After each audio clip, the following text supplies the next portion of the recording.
6. Dhyana Yoga. Shri Bhagwan Vacha Anashritah Karma Phalam Karya Karma Karoti Yah Sasanyasi Cha Yogi Cha Niragni Chakriyah.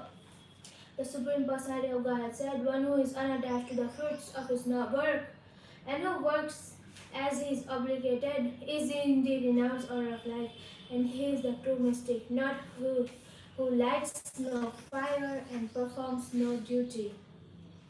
What is called renunciation you should know to be the same as yoga or linking oneself with the Supreme, O son of Pandu. For one can never become a yogi unless he renounces the desire for sense gratification. For one who is a neophyte in the Eightfold Yoga system, work is said to be the means, and for one who is already elevated in yoga, cessation of all material activities is said to be the means. A person is said to be elevated in yoga when, having renounced all material desires, he neither acts for sense gratification nor engages in fruitive activities. One must deliver himself with the help of his mind and not degrade himself. The mind is the friend of the conditioned soul and his enemy as well. For him who has conquered the mind is the best friend. But for one who has failed to do so, his mind will remain the greatest enemy. For one who has conquered the mind, O Supreme Super Soul is already reached, for he has attained tranquility. To such a man, happiness and distress, heat and cold, honor, dishonor are all the same. A person is said to be established in self-realization is called a yogi when he is fully satisfied by virtue of acquired knowledge and realization. Such a person is situated in transcendence and is self-controlled. He sees everything, whether it be pebbles, stones, or gold, as the same. A person is considered still further advanced when he regards honest well-wishers, affectionate benefactors, the neutral meditators, the envious friends and enemies, the pious and the sinners, all with an equal mind. A transcendentalist should always engage his body, mind, and self in relationship with the Supreme. He should live alone in a secluded place and should always carefully control his mind. He should be free from desires and feelings of possessiveness. To practice yoga, one should go to a secluded place and should lay usha grass on the ground and then cover it with a deer skin and a soft cloth. The seat should be neither too high nor too low and should be situated in a sacred place. The yogi should then sit on it very firmly and practice yoga to purify the heart by controlling his mind, senses, and activities and fixing the mind on one point. One should hold one's body, neck, and head erect in a straight line and stare steadily at the tip of the nose. Thus, with the unagitated, subdued mind, devoid of fear, completely free from sex life, one should meditate upon me within the heart and make me the ultimate goal of life. Thus, practicing constant control of the body, mind, and activities, the mystic transcendentalist, his mind regulated, attains to the kingdom of God or the abode of Krishna by cessation of material existence. There is no possibility of one's becoming a yogi or jnana if one eats too much or eats too little, sleeps too much or does not sleep enough. He who is regulated in his habits of eating, sleeping, recreation, and work can mitigate all material pains by practicing the yoga system. In the stage of perfection called trance or samadhi, one's mind is completely restrained from material mental activities by practice of yoga. This perfection is characterized by one's ability to see the self by the pure mind and to relish and rejoice in the self. In that joy state, one is situated in boundless transcendental happiness, realized through transcendental senses. Established thus, one never departs from the truth, and upon gaining this, he thinks there is no great gain. Being situated in such a position, one is never shaken, even in the midst of greatest difficulty. This indeed is actual freedom from all miseries arising from material contact.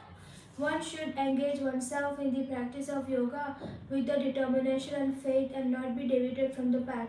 One should abandon without exception all material desires born of mental speculation and thus control all the senses on all sides by the mind.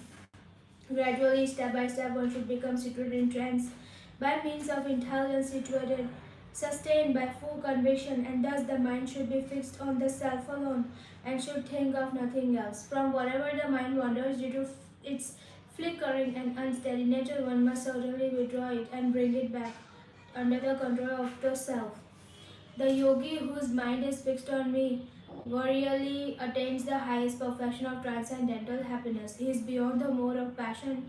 He realizes his qualitative identity with the Supreme, and thus he is freed from all reactions of past states. Thus, the self-controlled yogi constantly engaged in yoga practice becomes free from all material contamination and achieves the highest stage of perfect happiness in transcendental loving service to the Lord. A true yogi observes me in all beings and also sees every being in me. Indeed, the self-realized person sees me, the same Supreme Lord, everywhere. For one who sees me everywhere and sees everything in me, I am never lost, and nor he is lost to me. Such a yogi who engages in worshipful service of the Supersoul, knowing that I am the Supersoul and one, remains always in me in all circumstances. He is a perfect yogi who, by comparison of his own self, sees the true equality of all beings in both their happiness and their distress. O Arjuna! Arjuna said, O Madhusudana, the system of yoga which you have summarized appears impractical and unirritable to me, for the mind is restless and unsteady. For the mind is restless, turbulent, obstinate, very strong, O Krishna, and to subdue it I think is more difficult than controlling the wind.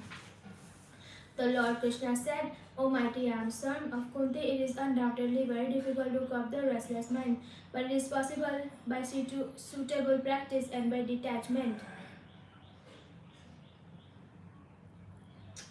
For one whose mind is unbridled, self-realization is difficult to work, but he whose mind is controlled and who strives by appropriate means is assured of success. That is my opinion. O Arjuna said, O Krishna, what is the destination of unsuccessful transcendentalist who in the beginning takes the process of self-realization with faith but who later desists due to worldly mindedness and thus does not attain perfection in mysticism? O mighty Krishna, does not such a man who is bewildered from the path of transcendence fall away from both spiritual and material success and perish like a river cloud with no position in any sphere? This is my doubt, O Krishna, and I ask you to dispel it completely. But for you, no one is to be found who can destroy this doubt. The Supreme Personality of God has said, O son of Pruta, a transcendentalist engaged in auspicious activities does not meet the destruction either in this world or in the spiritual world. One who does good, my friend, is never overcome by evil. The unsuccessful yogi, after many years of enjoyment on the planets of the pious living entities, is born into a family of righteous people or into a family of rich aristocracy. Or, if unsuccessful after long practice of yoga, he takes his birth in a family of transcendentalists who are surely great in wisdom. Certainly, such a birth is rare in this world. On taking such a birth, he revives the divine consciousness of his previous life, and he again tries to make further progress in order to achieve complete success. O son of Kuru, by virtue of divine consciousness of his previous life, he automatically becomes attached to the yogic principles even without seeking them. Such an inquisitive transcendentalist stands always above the ritualistic principles of the scriptures. And when the yogi engages himself with sincere endeavor in making further progress, being washed of all contamination, then ultimately achieving perfection, after many births of practice, he attains the supreme goal. A yogi is greater than the ascetic, greater than the empiric, and greater than the fruitive worker. Therefore, O Arjuna, in all circumstances be a yogi. And of all the yogis, the one with great faith, who always abides in me, thinks of me within himself, and renders transcendental loving service to me, he is the most intimately united with me in yoga, and it is the highest of all. This is my opinion. Thus ends the Bhaktivedanta purports of the 6th chapter of Srimad Bhagvat Gita in the matter of Dhyana Yoga. Jai.